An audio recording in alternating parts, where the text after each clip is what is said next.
Hey there, Mason Nation, and welcome back to another episode of Touch Base here on Mason Cable Network. My name's Aaron Whitton. And I'm Ryan Donohoe. And today our topic is going to feature a quick recap of the 7 players offered qualifying offers and their respective markets in free agency this winter. And we'll discuss their potential contracts and the layout of the free agent landscape. So let's go ahead and hit it right off. So yeah, I'll get into it, name some names here, and this is perfect, actually. I just noticed it's going hand in hand with your little segment a couple weeks ago about the qualifying offers. So now that we have the understanding, we've had our lecture on the qualifying offers. We'll get into who got them. First few big names that have received qualifying offers so far this year: AJ Pollock, Bryce Harper, obviously the big one. Didn't take it, no surprise there. Right. Craig Kimbrell, Patrick Corbin, another guy who's been a hot name around here. Yasmani Grandal, Dallas Keuchel, the Dodgers pitcher. Ryu is what I say. Ryu, I don't pronounce the first name. Ryu actually is the only one to accept, though. That leaves a little question, though. Was that qualifying offer worth it for Ryu? Because he has had some injury issues in the past. What do you think? Ryu? Yeah. I mean, so they have him at 1 year, 17.9. If I remember correctly, I mean, he pitched only 82 innings, but he was like 90% better than league average. Yeah, so I guess risk reward, but that's a common thing that we have around here. Strasburg, do you like that? Honestly, it's a question. Do you like Strasburg's been pretty good the past few years when he does pitch, but he rarely pitches. But obviously, I would think eventually they get healthy. I would hope someone like Rio eventually pitches at least 160 innings and something like that. So with Harper rejecting the qualifying offer, Ryan, do we forecast in the free agent market a 14-year, maybe $450 million? Yeah, well, we were just talking before the show. I didn't even know that 14 years was on the horizon. I thought maybe 12. But 14, that's just absurd. If the Nationals had to give him 14 to get him, I would take it.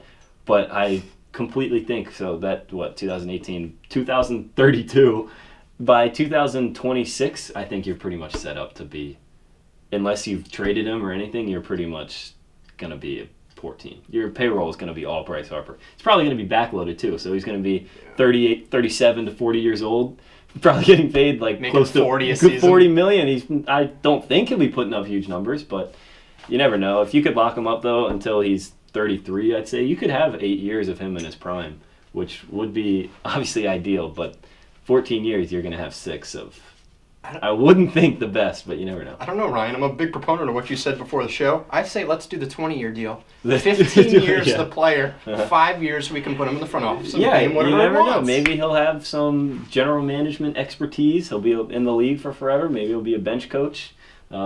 Be able to break up fights between potential outfielders and pitchers. He's had experience with Papelbon. You never know. I hope the Nationals lock him up. They did extend him that 10-year, $300 million offer. He declined, obviously. I didn't think that was really anything absurd to offer him. I didn't think he would accept it, though, either. But hopefully they lock him up. Who knows? Sure. But, I mean, one thing I would like to say is Craig Kimbrell, who he was slowing down in the playoffs. His cumulative ERA, I think, was above 5. There were reports that he's obviously, he's been very good for such a long time. Yeah. There's reports that he's going to be targeting, at the very minimum, Aroldis Chapman's 5-year, $80 million deal. That's a lot for an arm that has mileage on it, that throws 98, that he hasn't had any problems, which makes me think, I don't know, in your opinion, Ryan, do you think maybe that's creeping up on the horizon, some arm trouble? Yeah, I don't know. It's hard to predict those kinds of things. What I can predict is, or at least based on prior history, is he really wasn't that great in the playoffs at all, which is the crunch time for any closer. The bullpen is probably the most important part of any really team, it seems like, in the playoffs these days. And closer is obviously anchoring all that out. And he didn't perform up to what he should be, I think, to get that Aroldis Chapman money. However, we've seen closers in the past get huge deals who really kind of head scratchers there too. So I don't know what he will be getting. I think he'll get a lot of money. I don't think it'll be Aroldis Chapman money though. I mean, it's a problem when Cora's bringing in Joe Kelly or Heath Hembry Yeah. to close out the 8th and the 9th innings. It just speaks trouble. He had a good season. I think he had a 2.74. It obviously wasn't what he's done before, but I don't know. Yeah, it's tough. It's tough when the last thing he's done wasn't positive. So we'll see if that really affects his contract value. I think a lot of people will still heavily weight that regular season, though. But that is all to come. We will find out hopefully in the coming months, hopefully not like last year where nobody gets signed ever.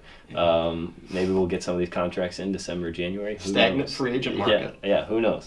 Hopefully Bryce Harper's locked up next week even. Who knows? On the Nationals. But 15 years. yeah, 15 years. Well, all right, that wraps it up for us today. My name is Ryan Donohoe. And I'm Aaron Whitton. And we'll see you next time.